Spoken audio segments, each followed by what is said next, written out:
এই চায়না গাড়ি কিনবেন না, আর এই অবস্থা হইব না। কি করছেন মামা? Aprilia April engine. আয় রে, মানুষ 5 লাখ টাকা গাড়ি কিনবো আর এই অবস্থা হইব। দেখেন দেখেন দেখেন, পুরো ইঞ্জিন লে বাত হয়ে গেছে গা। আল্লাহ, এই গাড়ির লগে আমার সব জিত। এই গাড়ি লাগাইছি, এটা বাইকের দরকার নাই, থাক। এটা যেমন আছে এমনি থাক। আয় হায়, পুরো অবস্থাটা আহ, এটা দুঃখ পাইতেছে, এটা আর মারে না, এটা দুঃখ পাইতেছে। এই গাড়ি এই গাড়ি এই গাড়ি সব মরা মরছি। হ্যাঁ, এটা ফাটছে, দা ফাটছে ফাটছে, এদেন দা ফাটছে।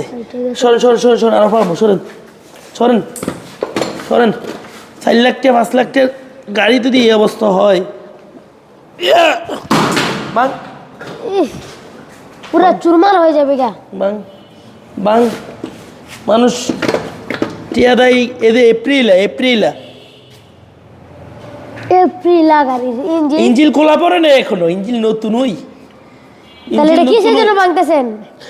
পার্টসপাতি পাওয়া যায় না, পার্টসপাতি পাওয়া যায় না, পার্টসপাতি পাওয়া যায় না, পার্টসপাতি পাওয়া যায় না, পার্টসপাতি পাওয়া যায় না। আমি এটা প্রতিবাদ জানাইলাম ভাই, পার্টসপাতি না পাইলে কেন আপনারা গাড়ি আমদানি করেন বা গাড়ি বিক্রি করেন? আগে পার্টসপাতি আনেন, কাস্টমাররা নিয়ে যান একটা গাড়ি, এত এত টাকা দিয়ে নিয়ে যান গাড়ি, শান্তি মতো চালাইতে পারে। নষ্ট হলে যেন পার্টসপাতি অ্যাভেলেবেল পাওয়া যায়, সব জায়গায় যেন পাওয়া যায়, এরকম একটা ব্যবস্থা করে তারপর গাড়ি বিক্রি করেন।